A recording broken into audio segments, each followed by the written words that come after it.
Aspirants welcome to our YouTube channel knowledge hub में आपका एक बार फिर से स्वागत है। स्टूडेंट्स, हरियाणा सीईटी एग्ज़ाम के लिए जो टेस्ट सीरीज हम करने लग रहे हैं और उसी टेस्ट सीरीज को आगे बढ़ाते हुए आज हम करेंगे प्रैक्टिस सेट नंबर 36। इस टेस्ट सीरीज के हमने 35 प्रैक्टिस सेट कर लिए हैं और आज 36 और प्रैक्टिस सेट हम करने लग रहे हैं। टेस्ट सीरीज़ का आपको पता है, इसमें हम 100 क्वेश्चन करते हैं और लगभग सभी टॉपिक से सिलेक्टेड क्वेश्चन इसमें हम सिलेक्ट करते हैं।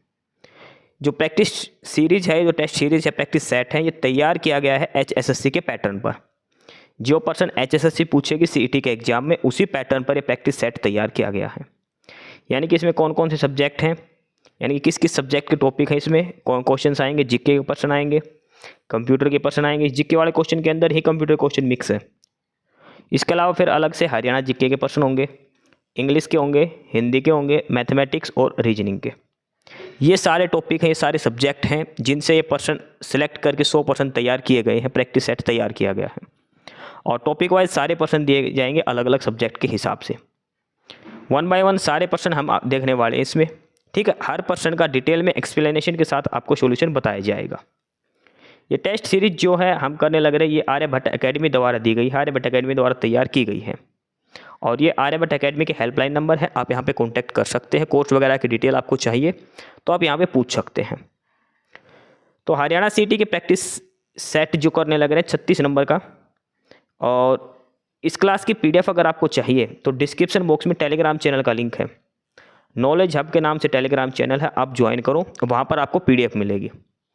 ठीक है, और भी सब्जेक्ट की PDF डाल रखी है, अलग अलग सब्जेक्ट की PDF वहाँ पर डाल रखी है, तो आप डाउनलोड कर सकते हैं नॉलेज हब टेलीग्राम चैनल पर।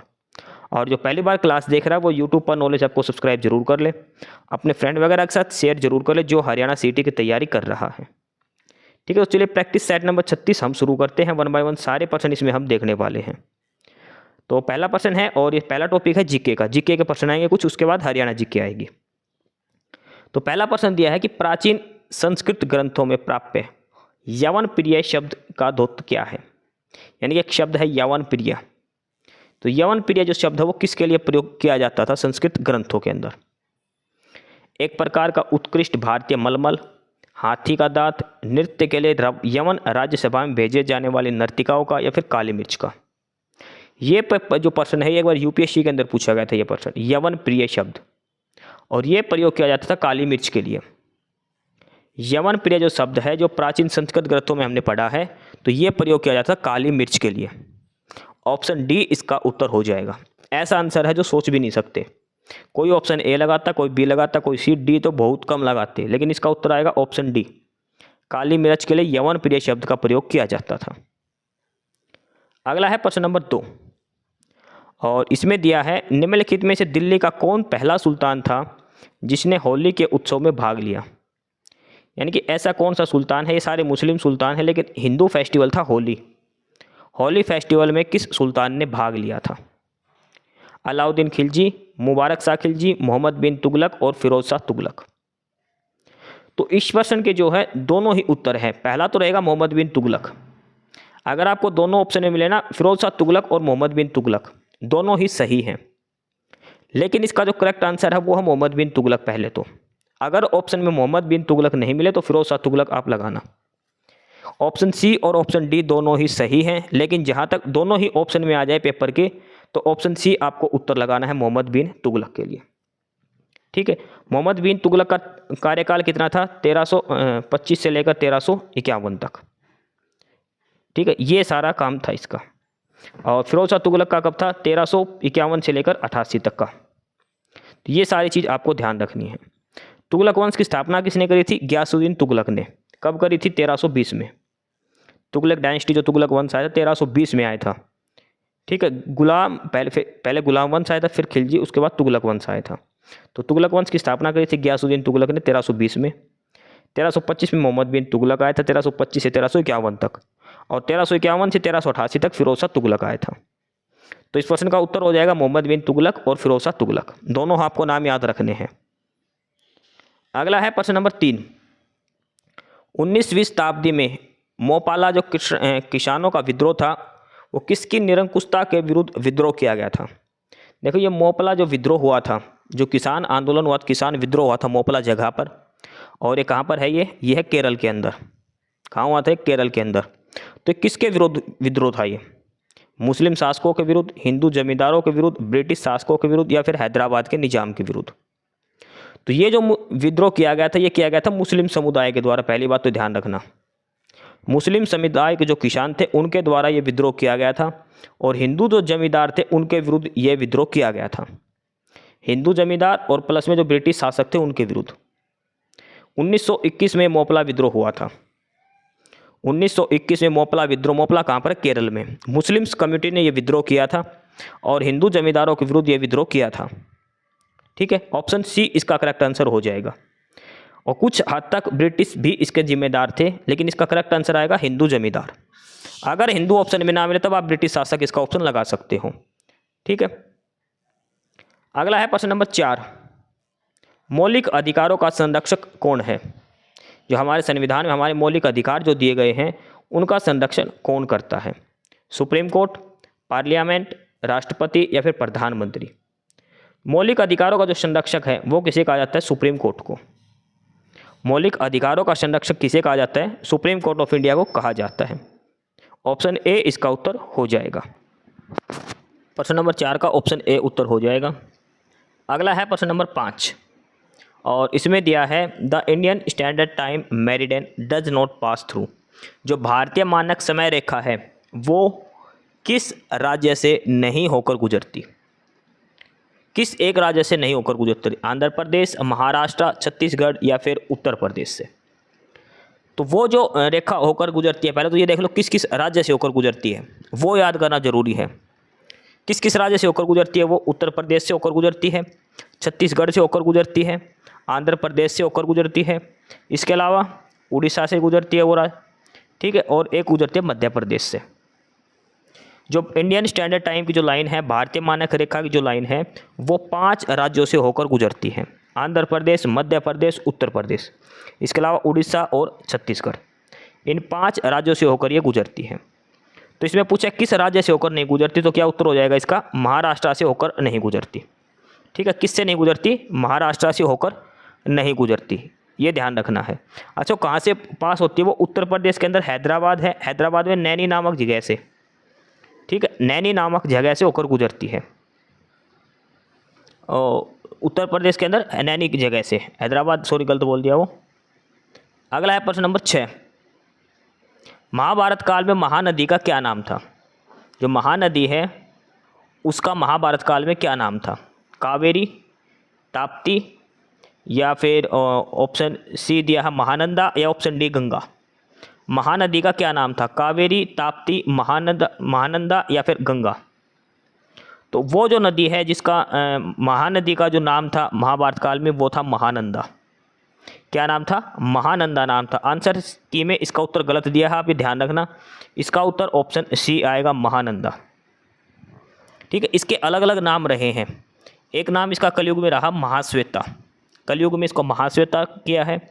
त्रेता युग में इसका नाम है नीलोपला, नीलोपला त्रेता युग में। और द्वापर युग की बात करें तो इसका नाम है चित्रोस्पला। अलग अलग चारों युगों के 4 नाम दिए हैं महानदी को, 4 नाम दिए हैं महानदी को अलग अलग युग के हिसाब से। सतयुग में था महानंदा, द्वापर में था चित्रोपला, त्रेता युग में था नीलोपला, और कलयुग में है महाश्वेता। ये 4 नाम दिए हैं महानदी को, तो इसका उत्तर हो जाएगा ऑप्शन सी, महानंदा। अगला है प्रश्न number 4। Which of the following method is being used to cool down the engine of motor vehicle? जो भी हमारे मोटर व्हीकल है, मोटर गाड़ी हैं, उनके इंजन को ठंडा करने के लिए हम किसका प्रयोग करते हैं? पोलोग्राफ का, रेडिएटर का, क्वाइंट का, या फिर टरबाइन का? तो उसके अंदर जो प्रयोग किया जाता है वो रेडिएटर होता है। इंजन के अंदर रेडिएटर होता है, उसका काम क्या है? जैसे हम बाइक चलाते हैं तो इंजन गर्म हो जाता है, तो उस इंजन को ठंडा करने के लिए रेडिएटर का प्रयोग होता है। ऑप्शन सी इसका आंसर हो जाएगा, रेडिएटर। प्रश्न नंबर 8 है, अस्पतालों में मंद निश्चेतक के रूप में किस गैस का प्रयोग किया जाता है? यानी कि स्लो एनेस्थीसिया, यानी किसी को बेहोश करना हो, ज़्यादा नहीं हल्का सा बेहोश करना हो, तो कौन सी गैस का प्रयोग किया जाता है? देखो, कार्बन डाइऑक्साइड भी नहीं होगा, हीलियम भी नहीं होगा, कार्बन मोनोऑक्साइड तो वैसे ही जहरीली है, तो किसका प्रयोग किया जाता है? नाइट्रस ऑक्साइड का।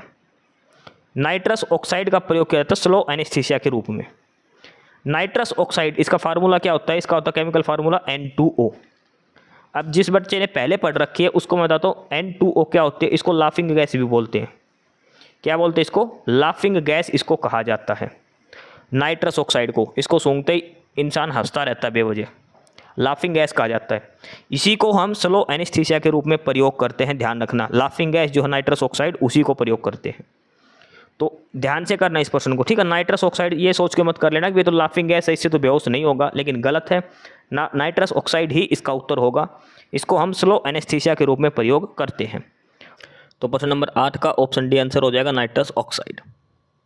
अगला है प्रश्न नंबर 9, और इसमें पूछा है निम्नलिखित में से कौन सा एक भारत का राष्ट्रीय जलीय प्राणी है, यानी कि नेशनल एक्वेटिक एनिमल। इनमें से कौन सा है? खारे पानी का मगरमच्छ, ओलाइव रिडल टर्टल, घड़ियाल या फिर गंगेटिक डॉल्फिन।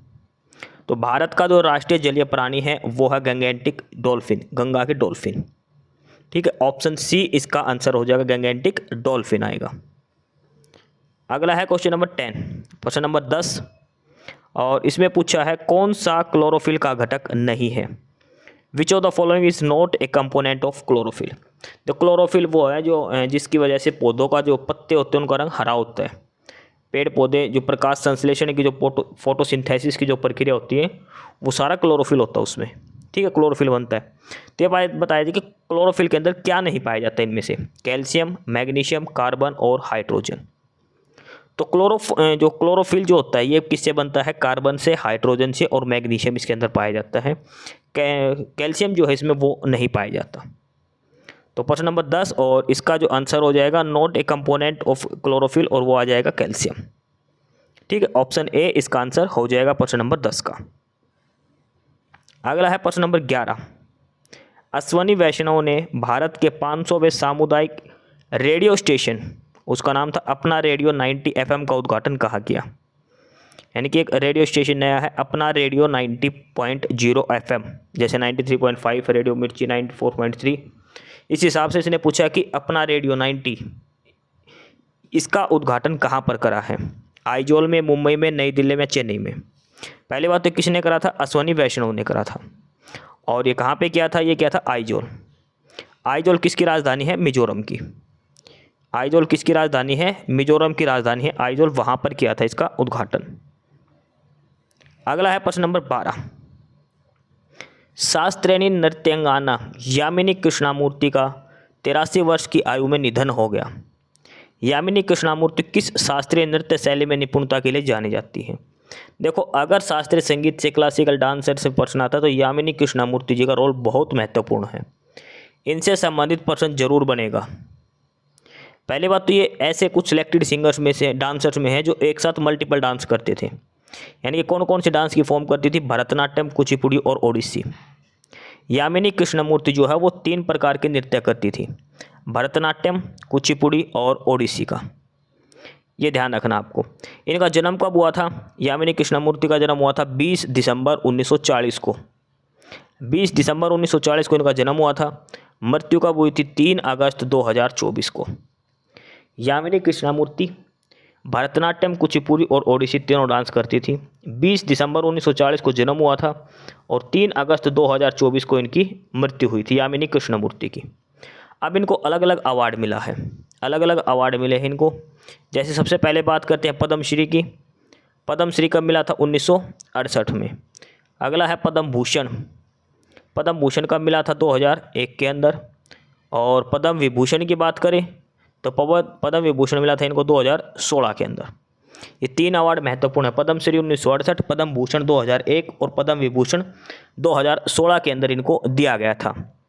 और संगीत नाटक अकेडमी अवार्ड वे दिया गया था 1977 के अंदर। संगीत नाटक अकेडमी अवार्ड ये मिला था 1977 के अंदर। तो ये सारी बातें आपको यामिनी कृष्णमूर्ति से संबंधित रखनी है और ऑप्शन सी इसका उत्तर हो जाएगा। अगला है प्रश्न नंबर 13, खाली स्थान में बटन और मेन्यू होते हैं जिनसे सामान्यतः प्रयुक्त कमांड को एक्सेस तेजी से होता है। देखो, कंप्यूटर के प्रश्न जब भी करो तो आप अंग्रेजी में ही पढ़ना, कंप्यूटर के प्रश्न इंग्लिश में सही समझ में आएंगे। Which contains button and menus that provide quick access to command used commands. Tool bar, window, menu bar और फाइंड। तो वो होता है टूल बार। क्या होता है वो? Tool bar. ऑप्शन ए इसका करेक्ट आंसर हो जाएगा। टूल बार के अंदर बटन्स और मेन्यू हमें मिलते हैं, जो सबसे ऊपर जो होता है ना वो वाला टूल बार।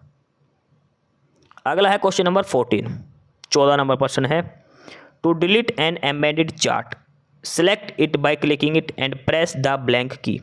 जो भी एम्बेडेड चार्ट जो हमने चार्ट बनाया है उसको डिलीट करने के लिए पहले तो सिलेक्ट करेंगे, उसके बाद कौन सी की दबानी पड़ेगी? देखो किसी भी चीज़ को डिलीट करने के लिए हम डिलीट की से डिलीट कर सकते हैं। उसको सिलेक्ट करो और डिलीट की दबा दो, वो डिलीट हो जाएगा। ठीक है, ऑप्शन बी इसका आंसर हो जाएगा। अगला है प्रश्न number 15, Y2K was a problem of the new century which was related to. Y2K एक समस्या थी और एक किससे संबंधित थी समस्या? ये एक कंप्यूटर से संबंधित समस्या थी। कंप्यूटर से संबंधित कैसे थी? ये समस्या हुई थी 1999 में। जैसे 1999 का साल पूरा हुआ तो सेंचुरी बदली तो 2000 आना था। उस समय जो अधिकतर जो कंप्यूटर थे सभी में ये प्रॉब्लम आ गई थी। 1999 से जैसे 2000 साल का बदला, ये 2000 दिखाना बंद कर दिया कंप्यूटर ने। ये सबसे भारी उस समय समस्या हुई थी पैदा नए कंप्यूटर के अंदर। Y2K प्रॉब्लम इस नाम को जाना जाता है, कंप्यूटर से संबंधित है ये। 1999 से जैसे 2000 साल बदला, सेंचुरी बदली, शताब्दी बदली, सब कुछ बदल गया था। तो ये साल दिखाने में आगे असमर्थ हो गए थे कंप्यूटर। इन्होंने सीधा 2000 दिखाना बंद कर दिया था, दिखा नहीं पा रहे थे ये। किसकी समस्या है ये? कंप्यूटर की एक प्रॉब्लम थी। अगला है प्रश्न नंबर 16, निम्नलिखित में से कौन सी भारत की पहली एकीकृत ग्रीनफील्ड स्मार्ट सिटी है? India's first integrated greenfield smart city. Bengaluru, Chennai, Bhopal या फिर अटल नगर छत्तीसगढ़। तो जो भारत की इंटीग्रेटेड ग्रीनफील्ड स्मार्ट सिटी है वो अटल नगर छत्तीसगढ़ के अंदर। ऑप्शन डी इसका उत्तर हो जाएगा, अटल नगर छत्तीसगढ़, प्रश्न नंबर 16 का। अगला है प्रश्न नंबर 17, विश्व व्यापार संगठन का गठन खालिस्तान के तहत 1 जनवरी 1995 को किया गया था। जो है WTO, वर्ल्ड ट्रेड ऑर्गेनाइजेशन, इसका गठन कब हुआ था? 1 जनवरी 1995 को। किस चीज़ के तहत हुआ था? आसियान मुक्त व्यापार या फिर ट्रांस पैसिफिक पार्टनरशिप या फिर मार्केस एग्रीमेंट या फिर कॉम्प्रिहेंसिव इकोनॉमिक पार्टनरशिप। तो ये हुआ था मार्कस एग्रीमेंट के तहत, मराकेश जो समझौता है उसके तहत। और ये समझौता कब हुआ था? 15 अप्रैल 1994 को। 15 अप्रैल 1994 को मार्कस समझौता हुआ था। इसी के तहत 1995 में WTO की स्थापना हुई थी। ठीक है, मराकेश जो एग्रीमेंट था उसके बाद ही WTO की स्थापना हुई थी 1995 में। अगला है प्रश्न नंबर 18, गंगा नदी के 2 प्रमुख स्रोत कौन से हैं? गंगा नदी किन 2 प्रमुख नदियों से मिलकर बनी है? तो गंगा नदी की 2 सहायक जो प्रमुख नदियां हैं वो है भागीरथी और अलकनंदा। भागीरथी और अलकनंदा ये कुछ देवप्रयाग में मिलती हैं और एक रुद्रप्रयाग में ये मिलती हैं, भागीरथी और अलकनंदा। 18 प्रश्न हो गए जीके पूरी। अब प्रश्न नंबर 19 से लेकर 40 तक, और ये सारे प्रश्न आएंगे हरियाणा जीके से संबंधित। अब हम 22 प्रश्न हरियाणा जीके के करेंगे। देखो क्लास की PDF आपको मिलेगी टेलीग्राम चैनल पर। टेलीग्राम का लिंक नीचे डिस्क्रिप्शन बॉक्स में नॉलेज हब के नाम से, वहाँ पे आप ज्वाइन करो। हर सब्जेक्ट की PDF डाल रखी है, एक बार ज्वाइन करो, वहाँ पे देखो आप। और अगर पहली बार यूट्यूब पर क्लास देख रहे हो तो यूट्यूब पर भी नॉलेज हब को सब्सक्राइब जरूर कर लेना। ठीक है, हरियाणा जीके का पहला प्रश्न है प्रश्न नंबर 19, निम्नलिखित में से कौन सा हरियाणा राज्य के दक्षिणी रेंज का मुख्यालय है? जो हरियाणा पुलिस रेंज है उसमें एक रेंज का नाम है दक्षिणी रेंज। इसका जो हेडक्वार्टर है वो कहाँ पर है? तो जो दक्षिण रेंज है, जो साउदर्न रेंज है हरियाणा पुलिस की, उसका हेडक्वार्टर है रेवाड़ी के अंदर। रेवाड़ी डिस्ट्रिक्ट के अंदर इसका हेडक्वार्टर बनाया गया है। अगला है प्रश्न नंबर 20, और ये मिलान करना है। ये जो है इस साइड लेफ्ट वाली साइड सूची 1 में ये हड़प्पा की दे रखी साइट्स, हड़प्पा के स्थल हैं। सूची 2 में दे रखे कि कौन से स्थल कहाँ पर मिले थे। इस स्थल के अंदर क्या मिला था, मतलब ये अलग अलग आइटम जैसे रीगल क्राउन कहाँ मिला था, जुदा हुआ खेत, ये आपस में बताना है कौन सा कहाँ पर मिला था। ठीक है, ये इसमें आपको बताना है। ऊपर इंग्लिश में हिंदी में है, नीचे इंग्लिश के अंदर दिया गया है। तो इसमें आपने बताना है कौन सा कहाँ पर मिला था। तो राखी गढ़ी है। राखी गढ़ी क्या है? ये है सिंधु घाटी का सबसे बड़ा स्थल। सिंधु घाटी सभ्यता का जो सबसे बड़ा स्थल है वो है राखी गढ़ी। कुनाल के अंदर रीगल ब्राउन, बनावली के अंदर जुदा हुआ खेत, ये सारे यहाँ पर मिले थे। ठीक है, पहले का सी, दूसरे का ए और तीसरे का बी, यानी कि इसका आंसर हो जाएगा ऑप्शन डी बी, ये इसका आंसर हो जाएगा। अगला है प्रश्न नंबर 21।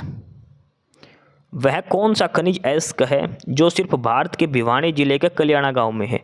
ये पहले भिवानी जिला था, अब कौन से डिस्ट्रिक्ट हो गया ये? दादरी।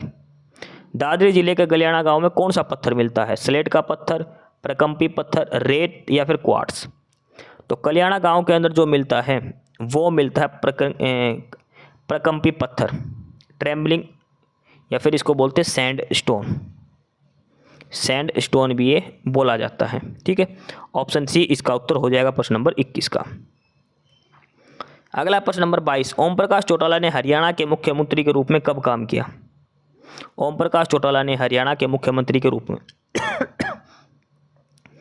तो ओम प्रकाश चौटाला ने जो हरियाणा के मुख्यमंत्री के रूप में काम किया, इन्होंने 4 बार काम करा था, यानी कि ऑप्शन डी उत्तर हो जाएगा। जो ओम प्रकाश चौटाला जी थे जो चीफ मिनिस्टर एज हरियाणा कितनी बार रहे हैं? 4 बार रहे हैं ये। ऑप्शन डी उत्तर हो जाएगा, 3 बार से अधिक। 4 बार ये हरियाणा के सीएम रहे हैं।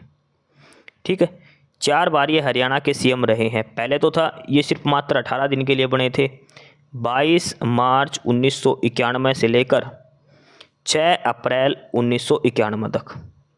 सबसे छोटा कार्यकाल इनका एक तो ये था। ठीक है, लगभग 14-15 दिन के लिए सीएम बने थे। सबसे छोटा कार्यकाल इनका ये था पहले 1991 का। उससे पहले 90 में बने थे 2 बार, और 1 बार 94-95 में बने थे। तो हरियाणा के 4 बार सीएम रह चुके हैं ओम प्रकाश चौटाला जी। अगला है प्रश्न नंबर 23। प्रश्न नंबर 23 दिया है, पंडित मांगेराम का संबंध कला की किस विद्या से है? पंडित मांगेराम है किस आर्ट से संबंधित है? सांग से संबंधित है, भित्ति लेखन से, शिक्षा और साहित्य से, या इनमें से कोई नहीं? तो पंडित मांगेराम जो है इनका जो संबंध है वो किससे है? सांग परंपरा से। सांग परंपरा से इनका संबंध है। ऑप्शन ए उत्तर हो जाएगा। अगला है प्रश्न नंबर 24। पहली महिला पर्वतारोही जिसने 2 बार माउंट एवरेस्ट पर विजय प्राप्त की। पहली महिला पर्वतारोही जो माउंट एवरेस्ट पर 2 बार चढ़ी है, और वो है संतोष यादव। कौन है वो? संतोष यादव है। 1 बार चढ़ी थी 1992 में, और दोबारा चढ़ी थी 1993 के अंदर। ऑप्शन ए इसका उत्तर हो जाएगा प्रश्न नंबर 24 का। प्रश्न नंबर 25 का है, प्रदेश में अस्वच्छ व्यवसाय में लगे हुए अनुसूचित जाति के बच्चों के लिए किस स्थान पर छात्रावास है? यानी कि जहाँ पर एससी कैटेगरी के जो बच्चे हैं जो काम करते हैं उनके लिए हॉस्टल फैसिलिटी कहाँ पर है ताकि वो पढ़ सके? करनाल, अम्बाला, फरीदाबाद या सभी? तो ये सब जगह बनाए गए हैं। हरियाणा में सब जगह लगभग ये बनाए गए थे अनुसूचित जाति के बच्चों के लिए छात्रावास। अगला है प्रश्न नंबर 26। प्रश्न नंबर 26 में दिया है, स्वच्छ भारत अभियान में महिलाओं की भूमि पर प्रकाश डालने के लिए हरियाणा ने इनमें से किसकी शुरुआत करी थी? स्वच्छ भारत अभियान जो हुआ था उसमें जो महिलाओं की भूमिका है उसको दर्शाने के लिए हरियाणा सरकार ने कौन सी नई योजना आरंभ करी थी? स्वच्छ शक्ति सप्ताह, नारी शक्ति सप्ताह, नारी मुक्ति सप्ताह, नारी स्वास्थ्य सप्ताह? तो इन्होंने लागू करा दिया था क्लीन पावर वीक। स्वच्छ शक्ति सप्ताह ये चलाया गया था स्वच्छ भारत मिशन के तहत। ठीक है, कब चलाया गया था? 2017 के अंदर चलाया गया था पहली बार, दूसरी बार चलाया गया था 2018 के भी, और तीसरी बार चलाया गया था 2019 के अंदर ही स्वच्छ शक्ति सप्ताह। ठीक, ऑप्शन ए इसका उत्तर हो जाएगा। अगला है प्रश्न नंबर 27। हरियाणा के किस शहर का नाम जयंतीपुरा है? तो जयंतीपुरा जो नाम है वो किसका है? जींद का नाम है। किस शहर का पुराना नाम जयंतीपुरा है? तो वो था जींद का। ऑप्शन ए इसका उत्तर हो जाएगा प्रश्न नंबर 27 का। अगला है प्रश्न नंबर 28। हरियाणा में राजा हर्ष का टीला कहाँ पर है? हर्ष का टीला कई बार सीधा आता कि हर्ष का टीला कहाँ पर है? सिरसा, हिसार, पंचकुला या फिर झज्जर? तो देखो इसका कई जगह जो उत्तर दिया है हर्ष का टीला, इसका उत्तर जो दिया है कई जगह वो तो दिया है हिसार। कई जगह उत्तर क्या दिया है? हिसार। लेकिन इसका जहाँ तक आइडिया है कुरुक्षेत्र इसका सही आंसर होगा। इसका जो सही आंसर बनेगा वो मेरे हिसाब से कुरुक्षेत्र बनेगा, हिसार नहीं आएगा। राजा हर्ष का जो किला है वो कुरुक्षेत्र में होना चाहिए। थानेसर जो बोलते हैं, कहाँ पर? थानेसर में। ठीक है, ऑप्शन बी इसका हिसार गलत है, थानेसर इसका सही उत्तर होगा, कुरुक्षेत्र या फिर थानेसर। प्रश्न नंबर 28 का उत्तर आंसर की जो आएगी, इसकी जो पीडीएफ आपको मिलेगी उसमें हिसार उत्तर दिया मिलेगा, ध्यान रखना वो गलत है, थानेसर उत्तर आएगा इसका। प्रश्न नंबर 29 है, टीबी मुक्त हरियाणा अभियान का ब्रांड एम्बेसडर कौन है? टीबी मुक्त हरियाणा और इसका ब्रांड एम्बेसडर कौन बनाया गया है? तो टीबी यानी कि ट्यूबरकुलोसिस और ट्यूबरकुलोसिस फ्री हरियाणा, इसका ब्रांड एम्बेसडर है अमिताभ बच्चन। कौन है? अमिताभ बच्चन, ऑप्शन सी इसका उत्तर हो जाएगा प्रश्न नंबर 29 का। प्रश्न नंबर 30 दिया कि हरियाणा मंत्रिमंडल में मौजूदा वित्त मंत्री कौन है? ये सारे पुराने ऑप्शन दिए गए हैं। देखो, हरियाणा में जो फाइनेंस मिनिस्टर है वो ही सीएम है, जो चीफ मिनिस्टर है हरियाणा के, जो सीएम है नायब सिंह सैनी, वो ही हरियाणा के एफएम है, फाइनेंस मिनिस्टर हैं। इससे पहले मनोहर लाल खट्टर जी थे, वो भी हरियाणा के सीएम रहते हुए हरियाणा के वित्त मंत्री का कार्यभार भी उन्हीं के पास था। ठीक है, तो हरियाणा के करंट फाइनेंस मिनिस्टर कौन है? जो हरियाणा के चीफ मिनिस्टर नायब सिंह सैनी। एक चीज़ ध्यान रखना, जो हरियाणा का जो मंत्रिमंडल है वहाँ से पर्सन जरूर आएगा। हरियाणा का जो नया मंत्रिमंडल बना है वहाँ से पर्सन जरूर आएगा। आपको ये ध्यान रखना किस मंत्री के पास कौन सा मंत्रालय, कौन सा विभाग दिया है।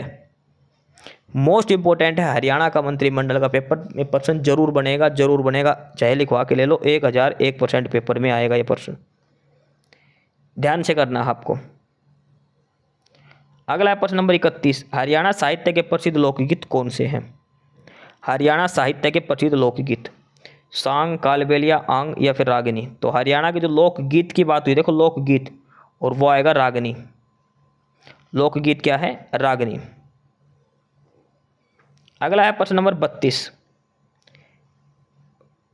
प्रश्न नंबर 32 में दिया है, निम्नलिखित में से कौन हरियाणा के एक प्रसिद्ध कवि और लोकगीत कलाकार हैं?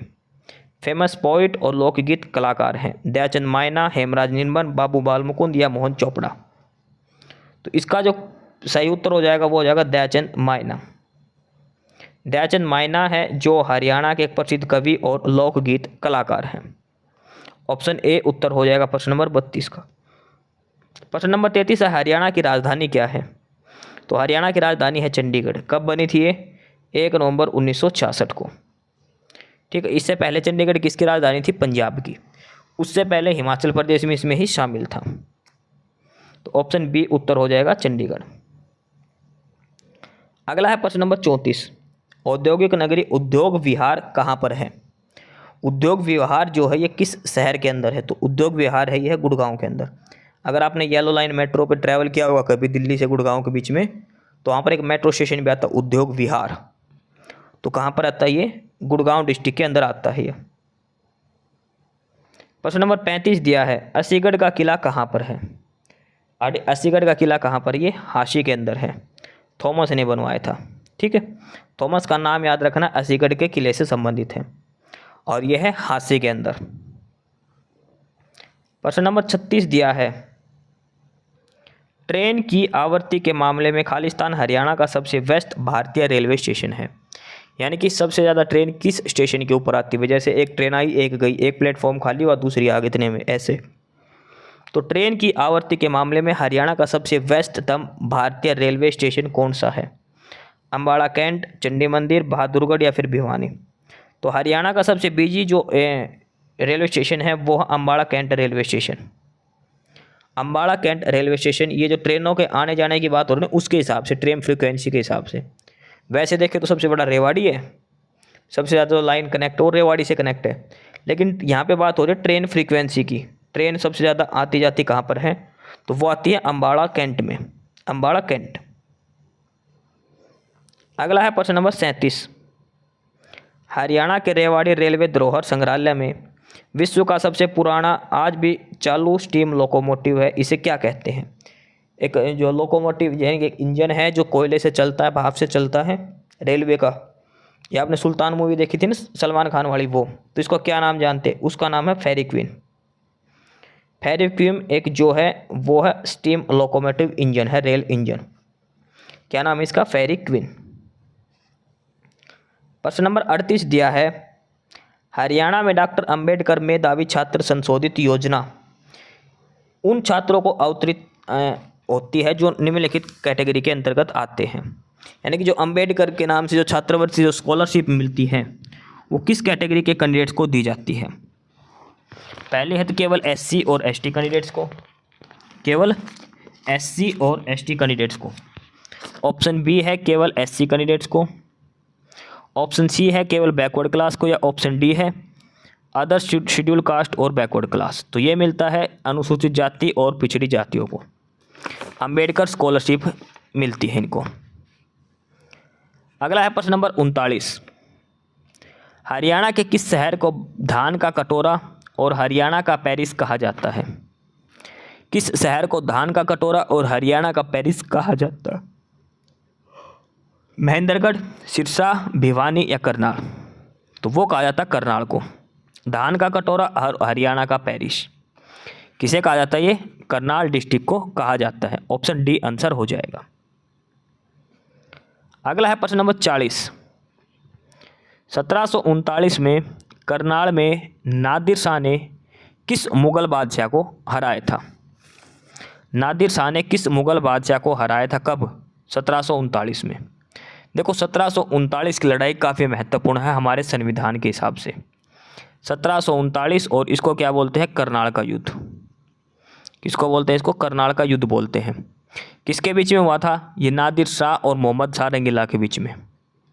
मोहम्मद शाह रंगीला और नादिर शाह के बीच में ये लड़ाई लड़ी गई थी, करनाल की लड़ाई 1739 में। ठीक है। इसमें जो हमारा जो मयूर सिंहासन था, मयूर सिंहासन जो बोलते हैं, पीकॉक थ्रोन जो बोलते हैं, वो नादिर शाह लूट कर ले गया था मोहम्मद शाह रंगीला से। करनाल की लड़ाई जो थी 1739 में, उस समय की बात है ये। मयूर सिंहासन मोहम्मद शाह रंगीला से लूटकर नादिर शाह ले गया था। तो इस प्रश्न का उत्तर हो जाएगा ऑप्शन बी, मोहम्मद शाह रंगीला का करनाल का युद्ध हुआ था नादिर शाह के साथ 1739 में। देखो 40 प्रश्न हो गए और यहाँ तक हमारी हरियाणा जीके भी पूरी हो गई। जीके के प्रश्न देखे, कंप्यूटर के प्रश्न देखे और अब ये हरियाणा जीके के थे। यहाँ पे हमारी हरियाणा जीके पूरी। प्रश्न नंबर 41 और यहाँ से शुरू होती है हमारी इंग्लिश क्लास की। PDF आपको मिलेगी डिस्क्रिप्शन बॉक्स में। टेलीग्राम चैनल का लिंक है नॉलेज हब के नाम से। आप knowledge hub Telegram channel join करो। पहली बार क्लास देख रहे हो तो यूट्यूब पर भी नॉलेज हब सब्सक्राइब कर लो। ठीक है। प्रश्न नंबर 41 और यहाँ से हमारी इंग्लिश शुरू होती है। पहला प्रश्न इंग्लिश का, select the most appropriate सिनोनियम of the given word futile. Futile जो वर्ड है इसका सिनोनियम आपको बताना है। फ्यूटाइल का मतलब क्या होता है? व्यर्थ। फ्यूटाइल का मतलब होता है व्यर्थ, बंजर, जो किसी काम की नहीं है, फ्यूटाइल। इसका सिनोनियम यानी कि इसका पर्यायवाची बताया। जूशी मतलब जो फायदेमंद हो, अनइंटरेस्टिंग जिसमें कोई इंटरेस्ट ना हो। ऑप्शन सी और डी इसका उत्तर हो जाएगा यूजलेस। फ्यूटाइल का मतलब होता है यूजलेस, ठीक है, जो व्यर्थ हो, बेकार हो, जिसका कोई यूज ना हो। ऑप्शन सी और डी एक ही दिया गया है। ठीक है। तो यूजलेस इसका उत्तर हो जाएगा फ्यूटाइल का। क्वेश्चन नंबर 42 है और आपको इसमें वन वर्ड बताना है। सेंटेंस दिया है, a person who is blamed for something that someone else has done. यानी गलती किसी दूसरे ने करी और पकड़ा कोई और जाए, उसको क्या बोलते हैं? कल्प्रिट। कल्प्रिट तो हो गया दोषी, जिसने गलती करी हो वो होता है कल्प्रिट। लेकिन इसमें तो ये कहा गया भाई गलती कोई और करे, फंसेगा कोई और। एथलीट होता है खिलाड़ी, वॉलंटियर मतलब स्वेच्छिक खिलाड़ी, वो होता है स्कैप गोट। स्कैप गोट को हिंदी में क्या बोलते हैं? बलि का बकरा। क्या बोलते हैं? बलि का बकरा बनना, यानी कि बिना वजह फंस जाना, गलती कोई और करेगा फंसेगा खुद, तो वो होता है स्कैप गोट, बलि का बकरा। ऑप्शन सी उत्तर हो जाएगा। क्वेश्चन नंबर 43 है, ये भी वन वर्ड आपको बताना है। A person of unconventional and slightly strange views और बिहेवियर। एक ऐसा आदमी जो विचित्र व्यवहार वाला आदमी, एक लाइन में बोले तो विचित्र व्यवहार वाला आदमी, उसको क्या बोलते हैं? ट्रेडिशनल तो हो गया जो ट्रेंड में हो आजकल। कन्वेंशनल सबसे बात करें, होलसम, अच्छा ये होता है एक्सेंट्रिक। एक्सेंट्रिक का मतलब क्या होता है? सनकी। सनकी है, पागल है, वो वाला सनकी। एक्सेंट्रिक, विचित्र व्यवहार वाला व्यक्ति। क्वेश्चन नंबर 44 और 45। 44 में आपको रॉन्गली स्पेल्ड वर्ड बताना है, यानी कि 3 की स्पेलिंग सही है, एक चौथे की स्पेलिंग गलत है, वो आपको बतानी है। बिलीव की स्पेलिंग सही है, अपेरेंट की सही है और कंसाइंस की सही है। लेकिन ये इररेजिस्टेबल, इसकी स्पेलिंग गलत है, इररेजिस्टेबल। ठीक है, यहाँ पर ए की जगह क्या आएगा, आई आएगा, IRRESISTIBLE,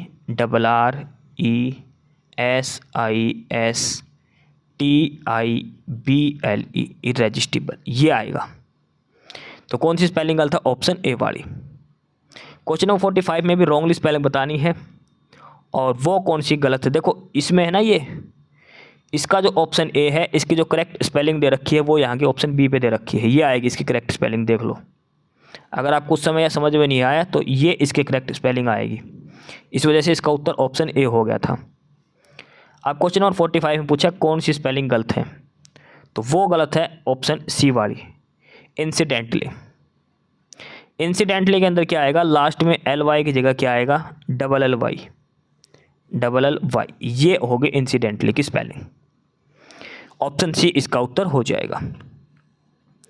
अगला क्वेश्चन नंबर 46, और इसमें आपको बताना है इडियम। सेंटेंस दिया है man of straw. Man of straw का मतलब होता है डरपोक व्यक्ति। मैन ऑफ स्ट्रॉ का मतलब होगा डरपोक व्यक्ति। पहला ऑप्शन है स्टबबन। स्टबबन का अर्थ होता है जिद्दी व्यक्ति। यूजलेस, जो किसी काम का ना हो। सेल्फिश और वीक, तो ए मैन ऑफ स्ट्रॉ का मतलब क्या हो गया, वीक, कमजोर। क्या हो गया, कमजोर व्यक्ति। ठीक है, ऑप्शन डी इसका उत्तर हो जाएगा। अगला है क्वेश्चन नंबर 47, और आपको एक वर्ड दिया है, इडियम दिया है, उसका अर्थ बताना है। टू टेक हार्ट, दिल ले जाना, दिल लगाना किसी चीज़ पे। टू टेक हार्ट, इसका मतलब क्या होगा, इसका सिनोनियम का क्या अर्थ आएगा, वो आएगा to gain confidence. To gain confidence, option C इसका उत्तर हो जाएगा क्वेश्चन नंबर 47 का। अगला क्वेश्चन नंबर 48, और ये आपको करना है फिल इन द ब्लैंक, खालिस्तान आपको भरना है। In what ways has progress in human knowledge blank our environment. जो ह्यूमन नॉलेज की जो प्रोग्रेस है वो जिसने हमारे पर्यावरण को क्या किया है, तो इसने हमारे पर्यावरण को एल्टर्ड किया है, एल्टर, छेड़खानी करी है। ठीक है, ऑप्शन डी इसका आंसर हो जाएगा। क्वेश्चन नंबर 49 है, और ये भी फिल इन द ब्लैंक आपको करना है। सेंटेंस दिया है, आई रीड, मैंने पढ़ा Harry Potter books because they were blank bye my friend. मैंने हैरी पॉटर किताब पढ़ी क्यों, क्योंकि मेरे दोस्त ने उसके बारे में बताया था। यही होगा भाई, मेरे फ्रेंड ने सजेस्ट किया था, मेरे दोस्त ने वो बताया था। तो यहाँ पे क्या आ जाएगा, रिकमेंडेड। मेरे दोस्त ने रिकमेंड करी थी, मेरे दोस्त ने उसका सुझाव दिया था कि आपको हैरी पॉटर पढ़नी चाहिए, तो रिकमेंडेड आएगा। क्वेश्चन नंबर 50 दिया है, from the given option identify the segment in the sentence which contain the grammatical error. पूरे सेंटेंस में आपको यह बताना है कि ग्रामेटिकल एरर कहाँ पर है। सेंटेंस दिया है, a clear and defined perception enabled her to dismiss the suggestion given by some people around her. देखो पढ़ने की जरूरत नहीं है, बिल्कुल आराम से पढ़ोगे तो आप ये देखो, टू डिसमिस, टू के साथ हमेशा क्या आता है, वर्ब की फर्स्ट फॉर्म आती है, तो डिसमिस्ड नहीं आएगा, यहाँ पे आएगा खाली डिसमिस। ठीक है, तो ये दिया है ऑप्शन सी के अंदर, ऑप्शन सी के अंदर, और ये एरर आ जाएगा, ई डी यहाँ पे लास्ट में नहीं आएगा। ऑप्शन सी जो दिया गया है वो गलत यहाँ पर दिया गया है। क्वेश्चन नंबर 51 है, और इसमें भी आपको ग्रामेटिकल एरर बताना है। क्वेश्चन नंबर 51 में भी आपको ग्रामेटिकल एरर बताना है। सेंटेंस दिया है, hacker can either tempers with a random number generator to figure out the resultant number easily in case of online gaming. इसमें आपको बताना है क्या आएगा, छोटा सा एरर है, hacker can either tempers with a random number, तो टेम्पर्स नहीं आएगा, क्या आएगा, ये टेम्पर आएगा, टेम्पर आएगा, टेम्पर्स यहाँ पे नहीं आएगा। ये दिया है ऑप्शन डी के अंदर। ठीक है, ऑप्शन डी इसका आंसर हो जाएगा। टेम्पर्स की जगह क्या आएगा, एस नहीं आएगा, टेम्पर आएगा। क्वेश्चन नंबर 52 है, और ये है सेंटेंस इंप्रूवमेंट का। आपको बताना है वुमेन आर्मी जो है ये वाला, ये करेक्ट दिया है, अगर ये गलत है तो कौन सा सेंटेंस सेगमेंट इसमें से आएगा, ये बताना है। सेंटेंस दिया है, in case of actual requirement there is a death of women army officer in our state. हमारे राज्य में महिला अधिकारियों की कमी है, तो अब ये देखो वुमेन की स्पेलिंग, वुमेन होती है एक सिंगल, लेकिन वुमेन आर्मी ऑफिसर की बात हो रही है, वुमेन आर्मी ऑफिसर की। तो देखो वुमेन भी प्लूरल आएगा और ऑफिसर्स भी प्लूरल, क्योंकि ऑफिसर तो एक व्यक्ति होगा, लेकिन आर्मी की बात होगी तो बहुत सारे व्यक्ति होंगे, तो ये आएगा women army officers. Option D इसका सही आंसर हो जाएगा। वुमेन का प्लूरल आएगा MEN, आर्मी ऑफिसर का क्या हो जाएगा ऑफिसर्स। क्वेश्चन नंबर 52 का ऑप्शन डी आंसर हो जाएगा। 53 की बात करें तो इसमें भी आपको सेंटेंस इंप्रूवमेंट बताना है, और ये बताना है लास्ट का, I have say it without any fear. इसमें सेंटेंस क्या दिया है, permit me to speak the truth, मुझे सच बोलने की अनुमति दीजिए, and I have say it without any fear, और यह बिना किसी भय के बोल लूँगा। आई हैव से नहीं आएगा, यहाँ पे आएगा आई विल से। क्या आएगा, I will say it without any fear. Option D इसका आंसर हो जाएगा। क्वेश्चन नंबर 54 है, इसमें आपको फिल इन द ब्लैंक जो सेंटेंस क्लोज टेस्ट दिया है वो दिया है, और इसमें सबसे पहले पूछा है नंबर 4 वाले फिल इन द ब्लैंक में क्या आएगा, यानी कि यहाँ पर क्या आएगा। सेंटेंस पढ़ना और इसका उत्तर बता देता हूँ। 54 का उत्तर आ जाएगा ऑप्शन ए, ये डाइव आएगा। और 55 में कौन सा है, नंबर 3 वाला पूछा है, मतलब यहाँ पे क्या आएगा, और यहाँ पे जो आएगा क्वेश्चन नंबर 55 में वो आएगा ए। ठीक है, तो ये हमारे 55 क्वेश्चन कंप्लीट, यानी कि यहाँ पे हमारे इंग्लिश भी कंप्लीट हो चुकी है। GK computer, Haryana GK English पूरी हो गई।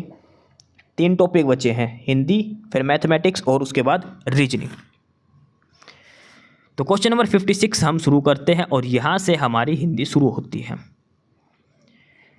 PDF के लिए डिस्क्रिप्शन बॉक्स में टेलीग्राम चैनल नॉलेज हब का लिंक दिया है, आप knowledge hub Telegram channel join करिए, PDF मिलेगी, और भी सब्जेक्ट की PDF डाल रखिए, सारी चीज़ वहाँ पे चेक करिए। आप जो पहली बार क्लास देख रहा है वो भी यूट्यूब पर नॉलेज हब को सब्सक्राइब जरूर कर ले।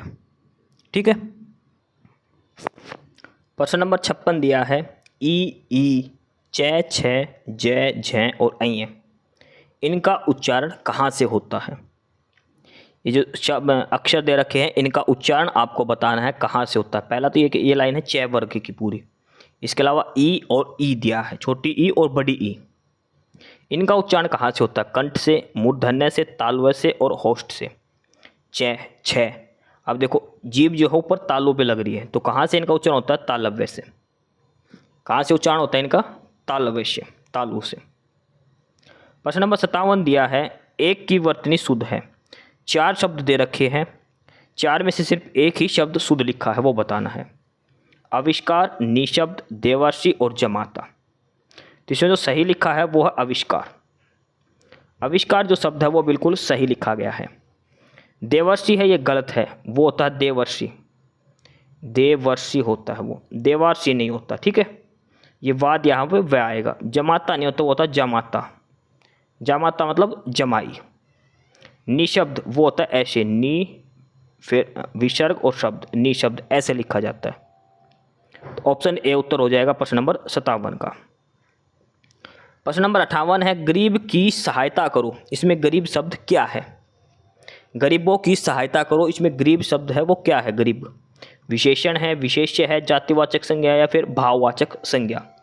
देखो इसमें बताया कि गरीबों की संज्ञा करो, गरीब जो है पूरी जाति को दर्शा रहा है, सभी गरीबों की संज्ञा को। इसका मतलब ये नहीं कि किसी एक की, गरीबों की सहायता करो मतलब जितने भी गरीब है इस वर्ग के अंदर सभी को दर्शाता है। तो ये कौन सी संज्ञा हो गई, जातिवाचक संज्ञा। ऑप्शन सी इसका उत्तर हो जाएगा। प्रश्न नंबर 59 दिया है, वह कौन सा सर्वनाम है। ये शब्द दिया है कि यह शब्द में कौन सा सर्वनाम है। निजवाचक में तो आएगा मैं, हम, हमारा, ये। पुरुषवाचक नहीं है, निश्चयवाचक या फिर संबंधवाचक। यह जो शब्द है ये कौन सा है, निश्चयवाचक सर्वनाम है। कौन सा है, निश्चयवाचक सर्वनाम। निश्चयवाचक सर्वनाम और कौन सा होगा, ये, वे, यह, वह, ये सारे के सारे निश्चयवाचक सर्वनाम के उदाहरण हैं। तो प्रश्न नंबर 59 का ऑप्शन सी आपका उत्तर हो जाएगा। उसके बाद आगे दिया है प्रश्न नंबर 60, वह बहुत धार्मिक व्यक्ति है। इस वाक्य में आपको बताना है कि जो धार्मिक है ये क्या है। धार्मिक जो है इसमें वो क्या है, वह बहुत धार्मिक व्यक्ति है, इसमें धार्मिक क्या है। संज्ञा, सर्वनाम, क्रिया या विशेषण, तो वो आएगा विशेषण। उस व्यक्ति की विशेषता बता रहा है, कैसी व्यक्ति है वो, धार्मिक व्यक्ति है। तो ऑप्शन डी इसका उत्तर हो जाएगा। अगला है प्रश्न नंबर 61। आजकल मौसम बदलने लगा, रेखांकित पद का पद परिचय दीजिए। आजकल मौसम बदलने लगा। देखो आजकल का मतलब क्या है, ये कालवाचक क्रिया विशेषण है। कौन सा है, कालवाचक क्रिया विशेषण है। बदलने लगा ये क्रिया का विशेषण है, ठीक है। ये क्या है, कालवाचक क्रिया विशेषण, बदलने लगा है क्रिया का विशेषण है ये। प्रश्न नंबर 61 का ऑप्शन सी आपका उत्तर हो जाएगा। आजकल जो है, आजकल मतलब ये समय बता रहा है, आजकल, आज या कल में, ये मतलब कालवाचक क्रिया विशेषण हो गया। और जो पीछे दिया ना बदलने लगा है, ये क्या हो गया, क्रिया का विशेषण हो गया। प्रश्न नंबर 62 है, दिए गए विकल्पों में से कौन सा शब्द पुल्लिंग है। पुल्लिंग शब्द आपको बताना है। छात्रा, ये किसका बनी है, छात्र का छात्रा बनता है, छात्र पुल्लिंग हो जाएगा। विदुषी किसका बनता है, विदुर का। शिष्या, शिष्या का स्त्रीलिंग शिष्या। लेकिन पड़ोस ये एक पुल्लिंग शब्द है, अगर इसका स्त्रीलिंग देखते तो वो क्या होता, पड़ोसी। पड़ोस का स्त्रीलिंग क्या बनता, पड़ोसी बनता। तो ऑप्शन सी जो है इसमें वो पुल्लिंग शब्द दिया गया प्रश्न नंबर 62 का। प्रश्न नंबर 63 दिया है, रेखांकित पद का कारक पहचानिए। उसने अपने मित्र को 2 पुस्तक दी। उसने अपने मित्र को 2 पुस्तक दी, इसमें अलग अलग कारक आपको बताना है। देखो अगर यहाँ पूछता उसने, तो ने कारक आ गया, इसमें कौन सा आ गया, कर्ता कारक। यहाँ पे क्या कर्ता।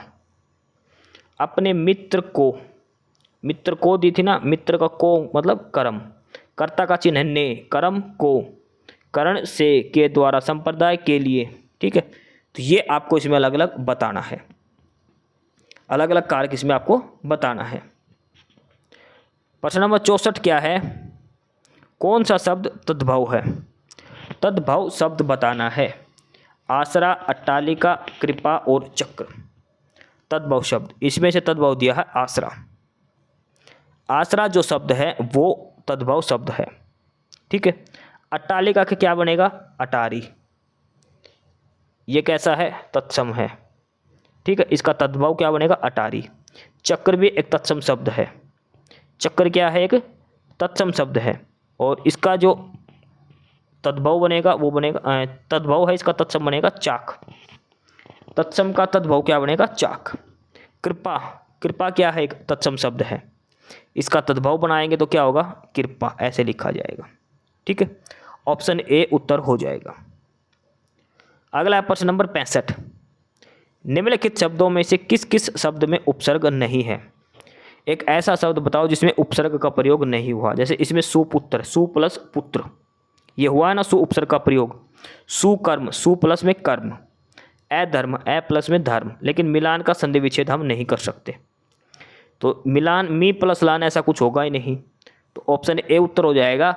इसमें कोई भी जो है उपसर्ग का प्रयोग नहीं किया गया है। उपसर्ग और प्रत्यय पहचानने के लिए आपको क्या करना है, जो शब्द दिया गया है उसका संधि विच्छेद कर दो, अलग अलग 2 भाग बना दो। अगर भाग बनाना संभव है, वे दोनों भागों का मतलब निकलता है, तो वो हो जाएगा उपसर्ग आगे से, पीछे से अलग होते हैं तो प्रत्यय। उपसर्ग हमेशा आगे लगता है, प्रत्यय हमेशा पीछे लगता है। अगला है प्रश्न नंबर 66। उपमेय का सर्वथा उपयुक्त विपरीत अर्थक शब्द क्या होगा।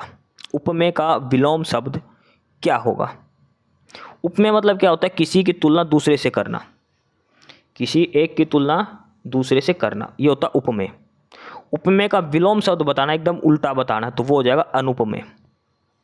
उपमेय का विलोम शब्द क्या हो जाएगा, अनुपमेय। ऑप्शन ए उत्तर हो जाएगा प्रश्न नंबर 66 का। प्रश्न नंबर 67 है, उसकी शिकायत पूर्णतः सही थी, ये क्या शब्द है इसमें। तो इसमें प्रयोग यह है अक्षरश, अक्षरश। प्रश्न नंबर 68 दिया है, एक का अर्थ घोड़ा है।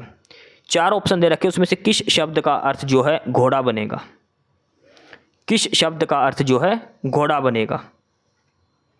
देखो इसमें जो है ना, ये पूछा गया है कि पूर्णतः का समानार्थी शब्द क्या होगा।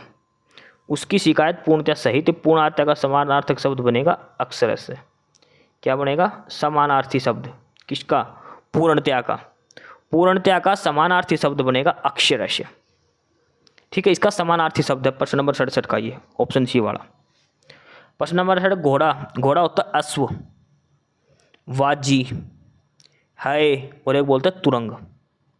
अश्व, वाजी है, तुरंग, ये किसको बोलते हैं? घोड़ा को बोलते हैं, घोड़ा का पर्यायवाची है। तो प्रश्न नंबर 68 का जो आएगा घोड़ा का पर्यायवाची वो आएगा तुरंग, ऑप्शन ए उत्तर हो जाएगा।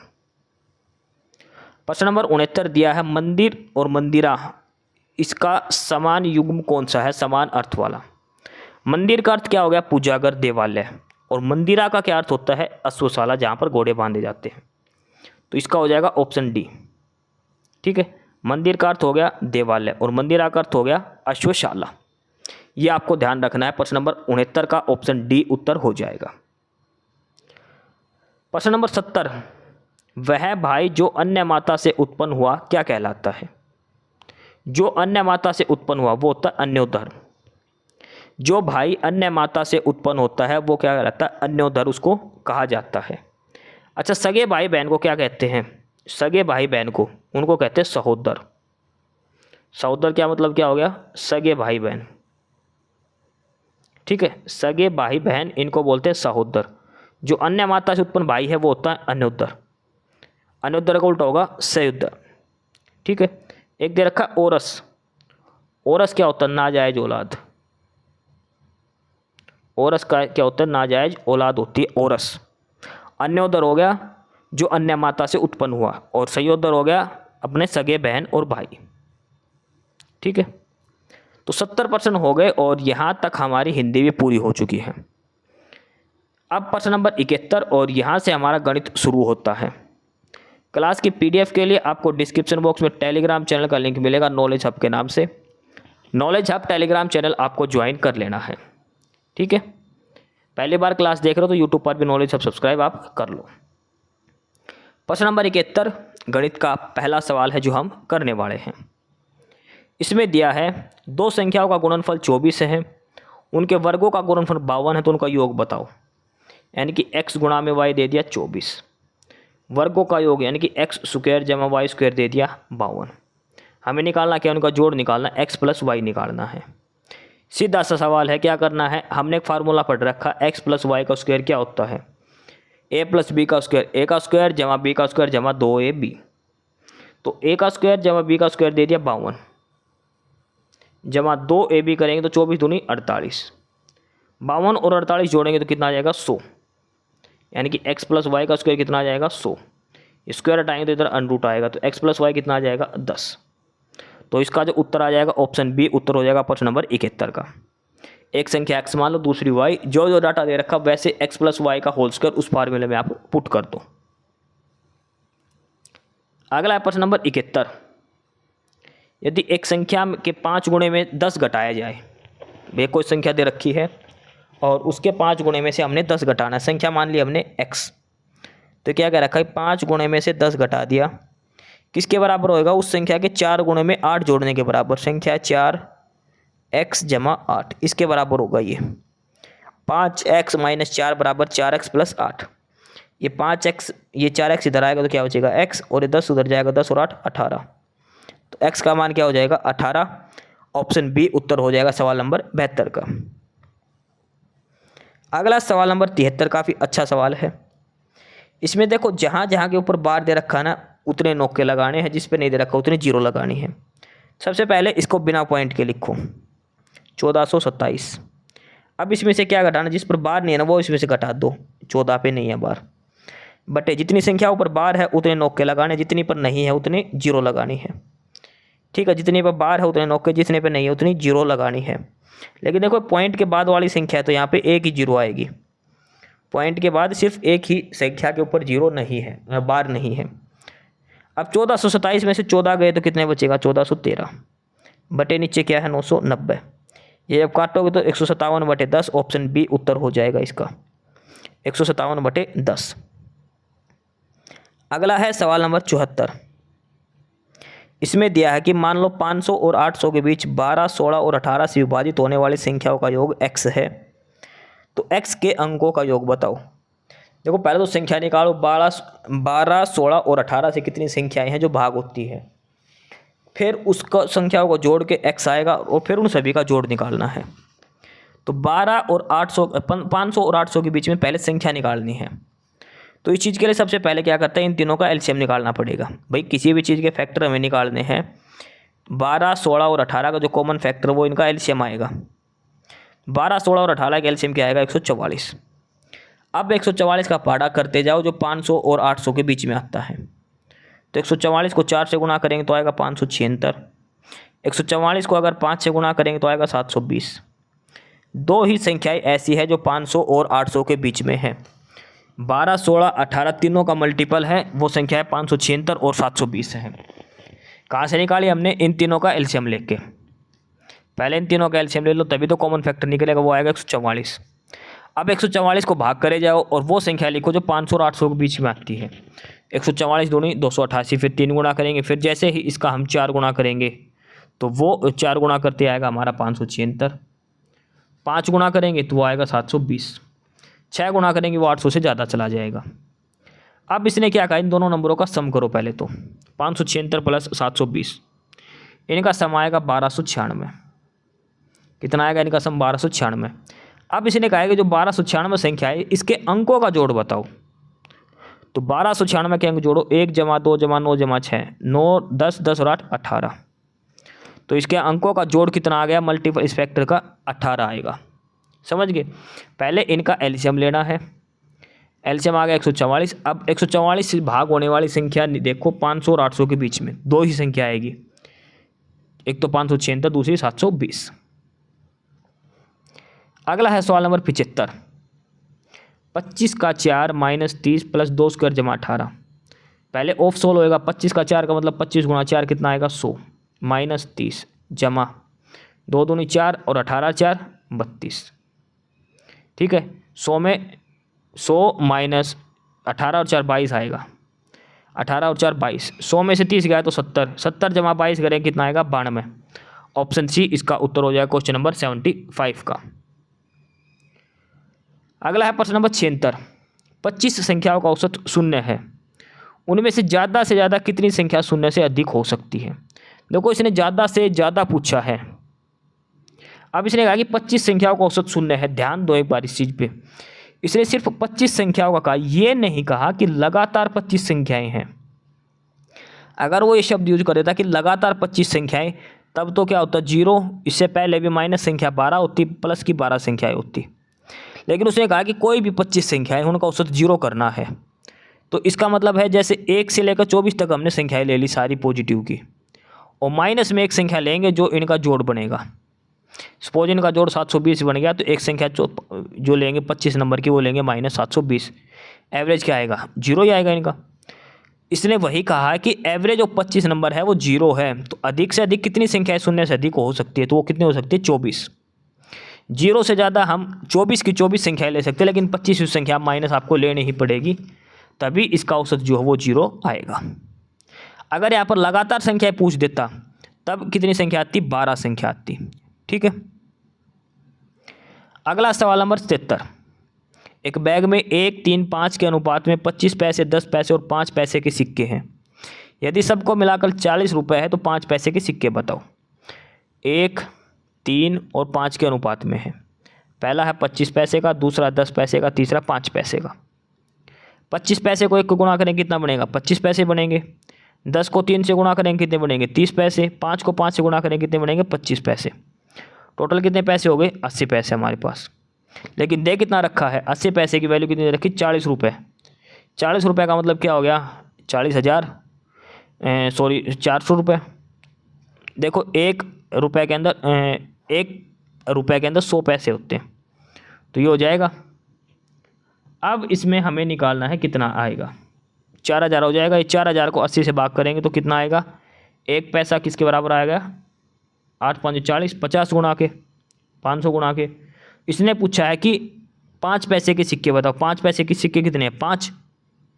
5 पैसे के सिक्के कितने हैं, 5। तो 5 को 50 से गुणा करें कितना आएगा, 250। तो ऑप्शन डी उत्तर हो जाएगा। पहले तो जो अनुपात दे रखा है इसको रुपए में बना लो। ये 10 पैसे दे रखा, 20 पैसे है, ये 10 पैसे, और ऐसे करके उसका अनुपात बना के आपको सोल्व करना है। प्रश्न नंबर 78 है। अमित को अपनी मोटरसाइकिल 24,000 में बेचने पर 20% की हानि हुई। 20% की हानि होगी, यानी कि 80% की कीमत कितनी दे दी, 24,000। तो हमें 100% की वैल्यू निकालनी है, तभी तो हमारा CP आएगा। तो वो कितना आ जाएगा, 30,000। भाई 80 की वैल्यू 24 है तो 8 है 24, 1 की वैल्यू 3 हो जाएगी, 100 की वैल्यू कितनी हो जाएगी, 30,000। अब इसका सवाल बन गया कि हमने एक बाइक खरीदी 30,000 की, अगर उसको 35 में बेचे तो कितना प्रॉफिट होता। 5 रुपये का कितने पे, 30 पे गुणा में 100। 5/30 यानी कि 1/6, 1/6 यानी कि 16 सही 2/3, 16 सही 2/3 का मतलब होगा 16.667। तो ऑप्शन डी इसका उत्तर हो जाएगा सवाल नंबर 78 का। अगला सवाल नंबर 79। एक ऋण का भुगतान 5808 की 2 समान किस्तों में किया जाता है। चक्रवृद्धि ब्याज है 10% की दर से। 10% की दर से 2 समान किस्त दे रखी है। पहली किस्त कितनी होगी, 10 से 11। दूसरी भाई पहले 10 से 11 चक्रवृद्धि ब्याज दे रखा, तो 100 से 121। ठीक है, पहले 10 से 11, दूसरी 100 से 121। किस्त बराबर है।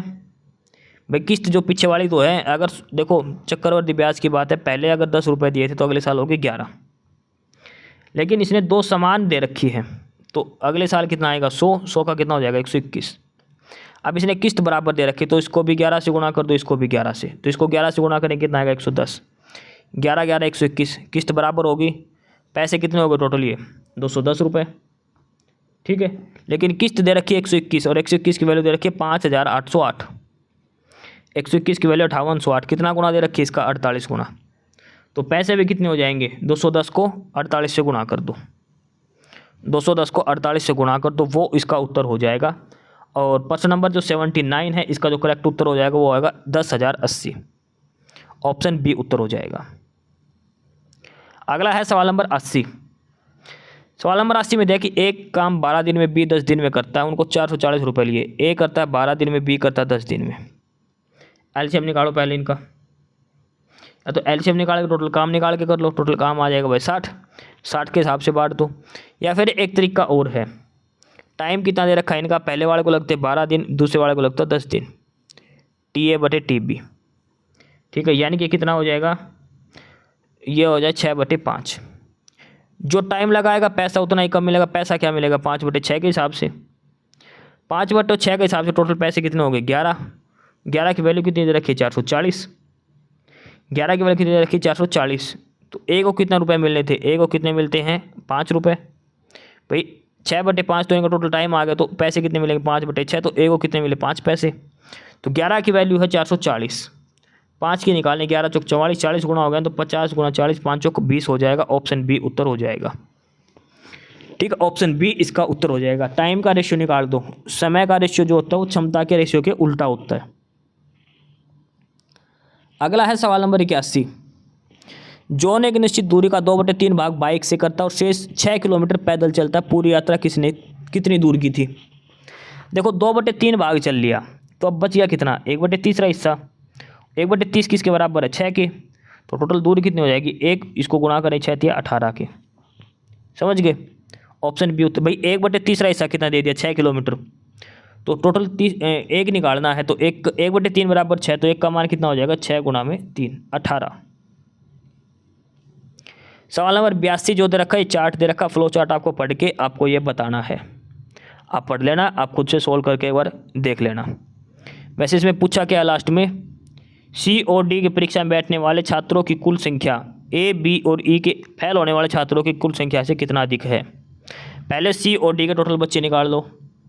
ठीक है, सी और ए का नहीं, सी और डी का, इनके निकाल लो। इसके बाद ए, बी और ई में जो फेल हुए हैं, ए, बी और ई में, ये 4, 3 और 5, इसका अनुपात निकाल के दोनों का अनुपात आपको बराबर रखना है, वहाँ से इसका उत्तर निकल जाएगा।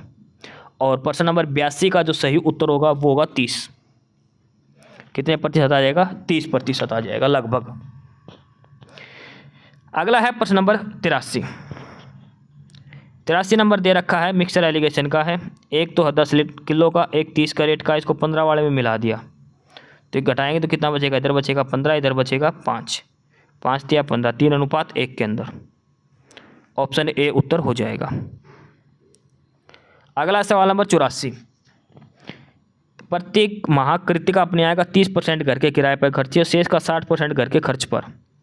लास्ट में 6300 बचती हैं। देखो शुरू में उसके 100 रुपये थे, 30% उसने खर्च कर दिए, कितने बच गए, 70। 70 में से 60% और खर्च हो गए, तो 70 का 60% निकाले 6 7 42 रुपये खर्च हो गए। 30 पहले खर्च हुए थे, 42 बाद में खर्च हो गए, तब रुपये कितने बच गए? 28 रुपये बच गए। 28 रुपये बचे उसकी बचत, लेकिन उसने बचत दिखा कितने रखे? 6300। 28 रुपये बचने थे अगर हमारे पास 100 रुपये थे तो, लेकिन उसके पास रुपये कितने बचे हैं? 6300 उसके पास टोटल ये रुपये बचे हैं। तो यहाँ से एक की वैल्यू कितनी आ जाएगी? 28, और 100 की निकालने के लिए गुणा में 100 करना है। ठीक है, तो प्रश्न नंबर 84 का उत्तर ऑप्शन सी इसका उत्तर हो जाएगा, और ऑप्शन सी जो दिया है वो है 22,500। 22,500 इसका सही उत्तर हो जाएगा। सवाल नंबर 85 दिया है, मनोज अपनी आय को 33% खाने पर खर्च करता है। वह अपने वेतन में 1,000 की वृद्धि प्राप्त हुई, लेकिन उसके खाने पर खर्च नहीं बढ़ाया। इसके कारण खाने पर उसका खर्च कम होकर 27% हो गया। मतलब क्या है इस सवाल में? देखो, पहले मान को चलो 100 रुपये थे उसके पास, 100 में से 50 रुपये वो है भोजन पर खर्च कर देता था मान लो, तो कितना खर्च करता था? 50% खर्च करता था। लेकिन अब उसकी इनकम बढ़ गई, अब उसकी इनकम कितनी होगी? 200 रुपये, लेकिन वो बर्गर पिज्ज़ा खाने में अब भी 50 रुपये खर्च करेगा। पहले अगर 100 में से 50 रुपये खर्च करा तो कितने परसेंट इनकम खर्च करा था? 50%, आधी आधी। अब 200 में से 50% खर्च करा तो इसका जो खर्चा था वो जो घट गया, कितना हो गया? 200 का 25% बच गया। तो अब खर्चा कितना कम हो गया? पहले 50% खर्चा लगता था, 25% लगने लग गया। ये चीज़ इसके अंदर बताई गई है। ठीक है, सवाल नंबर 85 के अंदर अब देखो, पहले मान के चलो उसकी इनकम एक्स थी, सीधा सीधा निकालते, उसकी इनकम थी एक्स। एक्स के बाद उसकी इनकम बढ़ गई 1,000 रुपये बढ़ गई थी। अब वो बचत कितने कम होगी? 27/100 किसके बराबर हो गई? एक्स का 33%, क्यों खाने पे कितना करता है? 33। यहाँ से आपको एक्स का मान निकालना, और एक्स का मान आ जाएगा 4500। एक्स का मान क्या आ जाएगा? 4500। ठीक है, सोल्व करके देखना, थोड़ा सा लेंदी पड़ेगा। एक बार फिर से इक्वेशन लिख देता हूँ मैं, एक्स प्लस 1000 इसका 27% किसके बराबर है? एक्स के 33% के। ठीक है, ये 3 में 27, 11 या 33, और ये 9x में से 11x इधर आएगा तो 2x बचेगा, और ये कितना बचेगा? 9000, और बटे 2 करेंगे तो 4500 उत्तर आ जाएगा। सवाल नंबर 85, मैथमेटिक्स हमारा पूरा। क्लास की PDF के लिए डिस्क्रिप्शन बॉक्स में टेलीग्राम चैनल का लिंक है नॉलेज हब के नाम से, नॉलेज हब टेलीग्राम चैनल आप ज्वाइन जरूर करें। अब हम करेंगे सवाल नंबर 86, और यहाँ से हमारी शुरू होती है रीजनिंग। सवाल नंबर 86 से हमारी रीजनिंग शुरू होती है। लास्ट टॉपिक का 15। प्रश्न नंबर 86 रीजनिंग का पहला सवाल है, फटाफट देखते हैं सारे। ये है कथन और निष्कर्ष का। कथन जो दे दिया इसका मतलब ये पूरी बात सही है, ये हमने मान के चलना है। उसके बाद हम पूर्वानुमान लगाना है कौन सा इसमें सही होगा। ठीक है, कथन क्या दिया है? कथन यहाँ से दिया है कि नागरिक प्राधिकरण ने लोगों से अपील करी है कि पानी की खपत को कम करें, क्योंकि वहाँ आने वाले हफ्तों में जल की भीषण कमी हो सकती है। भाई अथॉरिटी जो सरकार है उसने घोषणा करी कि पानी को कम वेस्ट करे, पानी को कम यूज करे, क्योंकि आगे जो दिन आएंगे उसमें पानी की कमी हो सकती है। इससे हम क्या अनुमान लगा सकते हैं कि निकट भविष्य में बारिश बिल्कुल नहीं होगी, क्या ऐसी बात है? या फिर दूसरा दिया है कि लोग नागरिक अधिकारियों की सलाह का पालन करने के लिए तैयार रहें। तो इसमें जो देखो कथन दिया गया कि उन्होंने लोगों से अपील करी है, तो इसका मतलब उनका क्या है कि उनको बात माननी पड़ेगी। ठीक है, लेकिन इसका मतलब ये तो नहीं कि भविष्य में बारिश होगी या नहीं होगी, उसका कोई इन्होंने औचित्य नहीं दिया है। केवल निष्कर्ष 2 है इसका, वो सही होगा। सवाल नंबर 86 का ओनली जो फोरसाइट जो 2 है वो सही होगा, केवल पूर्वानुमान 2 सही होगा। देखो फटाफट से कर लो, रीजनिंग के काफ़ी आसान सवाल हैं, कर चुके हो आप। सवाल नंबर 87 दिया है, ये फैमिली रिलेशन का है। एक महिला की तस्वीर को इशारा करते हुए सैमुअल ने कहा कि वह मेरे पिता के भाई। देखो सैमुअल ने कहा कि सैमुअल का पिता उसका बाप हो गया, उसका भाई यानी कि सैमुअल का भाई की बेटी की माता यानी कि सैमुअल की भाभी हो गई। तस्वीर में दिख रही महिला सैमुअल से किस प्रकार संबंधित है? तो वो क्या हो गया? किस प्रकार से संबंधित है, तो वो उसकी क्या लगेगी? पति के भाई का पुत्र। पति के भाई का पुत्र, जो वोमन है वो सैमुअल क्या लगेगा? उसका पति का भाई हो गया, उसका बेटा लगेगा। सवाल नंबर 88 दिया है, ये भी फैमिली रिलेशन है, आप खुद कर लेना। 89 का है, ये दिशा का दिया है। देखो इसका जो 88 का है, मैं इसको आपको उत्तर बता देता हूँ। इसका उत्तर आ जाएगा भाई। सवाल नंबर 88 का उत्तर क्या आएगा भाई, उत्तर आ जाएगा इसका। सवाल नंबर 89 है, ये डायरेक्शन का है, और डायरेक्शन का सवाल करने से पहले आप ऐसे बना लेना, नॉर्थ, साउथ, ईस्ट और वेस्ट। अब घुमा दो, कौन किधर जा रहा जाने दो। अपने घर से 7 मीटर उत्तर की चली, तो पहले उत्तर की दिशा कहाँ है हमारी, ऊपर की तरफ, तो पहले 7 किलोमीटर चला दी ऊपर की तरफ। फिर अपने दाएं मुड़कर 9 चली, इधर मुड़ेगी 9 चलेगी, तो हम इधर से चला देते, पहले 7 चली, फिर इधर दाएं मुड़ के 9 चली, फिर अपने दाएं मुड़ के 9 चली, अभी नीचे आ गई थोड़ी सी, फिर अपने दाएं मुड़ के 7 चली, ये इधर आ गई। अब इसने पूछा क्या है वो देख लो लास्ट में, ठीक है। पहले 7 चली थी, फिर 9 चली, फिर 7 चली, फिर 9 चली, और लास्ट में क्या है, इसने पूछा है कि अब वो अपने घर से किस दिशा में और कितनी दूरी पर है। पहले ये यहाँ से था, अगर यहाँ से चार्ट बनाएंगे तो ये इधर नीचे की साइड है, इसके एकदम नीचे की साइड आ जाएगा। ये 9 था, ये 7 है। तो इसने पूछा है ये अब अपने घर से किस दिशा में है, तो 9 किलोमीटर है पूर्व दिशा की तरफ। या आप बना के देख लेना, सीधा सा डायग्राम बन जाएगा इसमें। सवाल नंबर 90 है कथन और निष्कर्ष का। कथन दिया है सभी कार रॉकेट हैं, सभी साइकिल भी रॉकेट हैं ऐसे। ये क्या हो गया कार, ये क्या हो गया साइकिल, और ये क्या हो गया रॉकेट। कुछ कार साइकिल है, कार और साइकिल का कोई रिश्ता नहीं दिया, मतलब निष्कर्ष एक गलत है। कुछ रॉकेट साइकिल है, बिल्कुल कुछ रॉकेट साइकिल है, ये वाला हिस्सा सही है।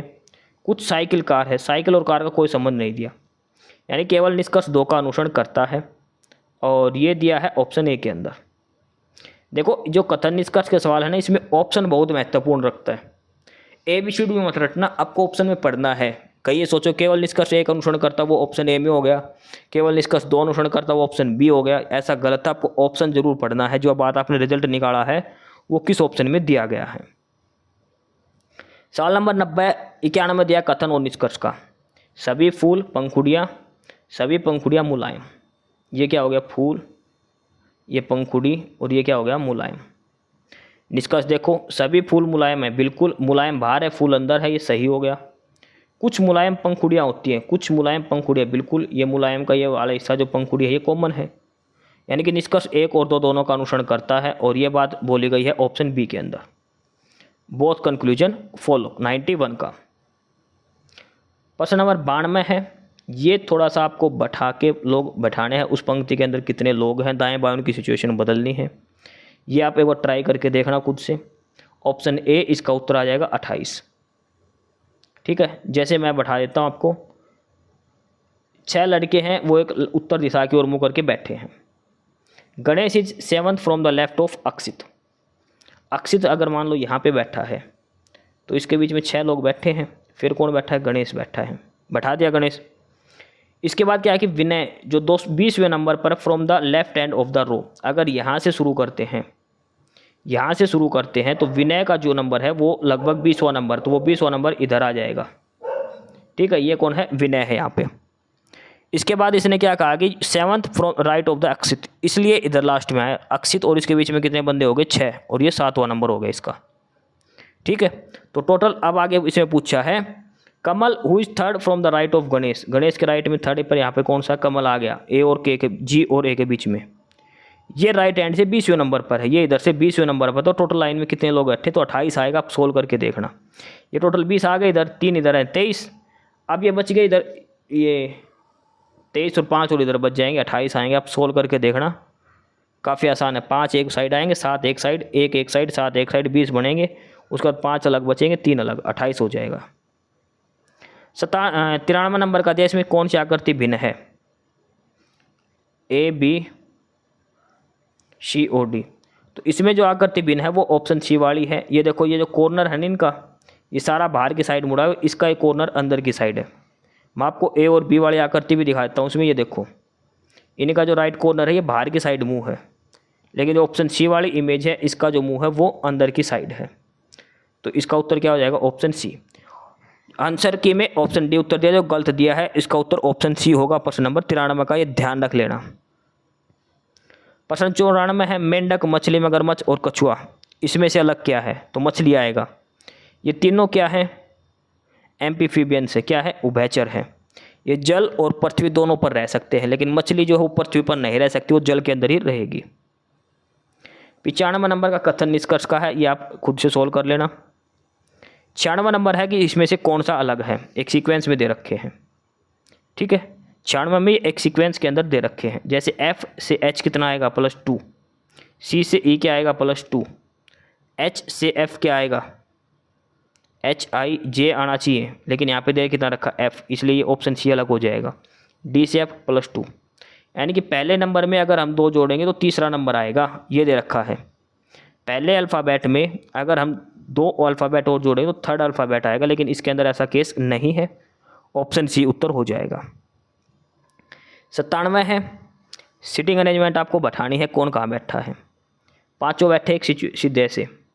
बाघ को हाथी के बगल में रखा गया, बाघ को हाथी के बगल में रखा गया। टाइगर जो है वो एलिफेंट के साथ में है। शेर को बंदर के बगल में। लॉयन जो है वो किसके साथ है, मंकी के साथ है। मोर जो है वो बंदर और बाघ के बीच में है। तो मंकी और टाइगर और एलिफेंट इसके बीच में क्या हो गया, पीकॉक। ऐसे बैठेंगे, बैठा दिए सीधे। शेर का पिंजरा जो लायन का वो मंकी के बाएं ओर आ गया। अब इसमें जो पूछे वो बैठा देना। LMPTE ये हैं, LMPTE ऐसे बैठेंगे। तो यहाँ पे प्रश्न पूछा है, उससे पहले आपको ये बताना LMPT और E। मोर का कौन सा पिंजरा है, मोर का कौन सा है, बीच का। दाएं से तीसरा बोल दो या बाएं से तीसरा बोल दो, तो मोर का कौन सा पिंजरा है, दाएं से तीसरा। ऑप्शन B उत्तर हो जाएगा। सवाल नंबर 18 है, ये अलग अलग सिचुएशन दे रखी है सिटिंग अरेंजमेंट की, आपको ये बैठाने हैं कैसे। भूरा और पर्पल किसी भी छोर पर नहीं आएगा, ये भी ध्यान रखना है। इनको जब आप बैठाओगे, प्रश्न नंबर 98 की जब आप सिटिंग अरेंजमेंट आप बनाओगे तो इसमें सबसे पहले इधर आएगा वॉयलेट। क्या आएगा, वॉयलेट आएगा। वॉयलेट के बाद क्या आएगा, ब्राउन आएगा। ब्राउन को लिखा BR से। उसके बाद आएगा वाइट आएगा। ठीक है, वाइट के बाद क्या आएगा, इंडिगो आएगा। और उसके बाद इंडिगो के बाद क्या आएगा, ब्लैक आएगा। ब्लैक के बाद क्या आएगा, पर्पल। एक बार आप बैठा के देखना, पर्पल फिर ब्लैक और फिर लास्ट में इंडिगो आएगा। पर्पल और इसके बाद में आएगा यहाँ पे इंडिगो। ऐसे करके बैठे 7 रंग। ठीक है, और प्रश्न नंबर 98 का जो आपका उत्तर हो जाएगा, ऑप्शन D उत्तर हो जाएगा। काली बोतल नीली बोतल के तुरंत दाएं हैं, ये इस स्टेटमेंट का जो है सही हो जाएगी। प्रश्न नंबर 99 है, ये बताना यहाँ पे क्या आएगा। प्रश्न नंबर 99 के अंदर 18 7 121, 18 7 121, 18 में से 7 गया कितना, 11, 11 का स्क्वायर 121। 42 में से 25 घटाए तो कितना बच गया, 17, 17 का स्क्वायर करेंगे 289। 54 में से 36 गया तो 8, 8 का 54 में से 36 गया तो कितना बचेगा, 8 सॉरी 18 बचेगा। ठीक है, और 18 का स्क्वायर करेंगे तो कितना आएगा भाई, 54 में से 36 गए तो 18 ही बचेगा। 18 का स्क्वायर इसका उत्तर हो जाएगा। 18 का स्क्वायर आएगा 324। इसके चारों ही ऑप्शन गलत है भाई। क्वेश्चन नंबर 99 के चारों ही ऑप्शन गलत दिए गए हैं। ये बचेगा यहाँ पे 18 का स्क्वायर। 18 का स्क्वायर कितना आएगा, 324। क्वेश्चन नंबर 99 के चारों ही ऑप्शन गलत दिए गए हैं, आपको ध्यान रखना है 324 इसका उत्तर आएगा। लास्ट है सवाल नंबर 100 और आपको क्वेश्चन मार्क की जगह बताना है। देखो इसमें सीधा देखो, ये 7 का स्क्वायर है, ये 8 का स्क्वायर, ये 13 का स्क्वायर। 7 क्या बनेगा, 3 जमा 3 जमा 1। ये क्या बनेगा, 4 3 7 1 8, उसका स्क्वायर। ये 13 का स्क्वायर है, 4 और 2 6, तो इसमें कितना जोड़ेंगे, जब 13 बनेगा 7, तो ऑप्शन C उत्तर हो जाएगा। ये हमारा प्रैक्टिस सेट नंबर 36 जो आज हमने पूरा किया है। हरियाणा CET एग्जाम का नोटिफिकेशन आ चुका, अपनी तैयारी जारी रखें, फटाफट मॉक मारे। टेलीग्राम चैनल आप ज्वाइन जरूर कर लें। ये हम ज़बरदस्त टेस्ट सीरीज हम करने लग रहे हैं आर्यभट्ट एकेडमी के द्वारा जो दी गई है। 100 के 100 प्रश्न हमने देखे हैं। GK, reasoning, Haryana, computer science, Hindi, English, mathematics, सभी टॉपिक से हमने प्रश्न इसमें उठा रखे हैं। पहली बार क्लास देख रहे हो, यूट्यूब पर नॉलेज हब सब्सक्राइब कर लेना। डिस्क्रिप्शन बॉक्स में टेलीग्राम चैनल का लिंक है नॉलेज हब का, वो जरूर ज्वाइन कर लेना। ये 100 सवाल थे आज के प्रैक्टिस सेट नंबर 36 में। अगर डाउट हो तो कमेंट बॉक्स में बता देना। टेलीग्राम चैनल पर भी आप कमेंट कर सकते हो। चलिए मिलते हैं अगले क्लास में प्रैक्टिस सेट नंबर 37 के साथ। एस्पिरेंट्स, यही था आज की इस वीडियो में आपके लिए। ठीक है, और बाकी अगर कुछ नहीं समझ में आया या कुछ पूछना हो या फिर किसी स्पेसिफिक टॉपिक पे पूछना हो, वीडियो बनवानी हो, तो आप कमेंट बॉक्स में कमेंट कर सकते हैं। ठीक है, बाकी आप हमारा चैनल नॉलेज हब को सब्सक्राइब ज़रूर करें, अपने फ्रेंड्स को रिकमेंड करें और वीडियो को लाइक करें, शेयर करिए, जुड़े रहिए हमारे साथ।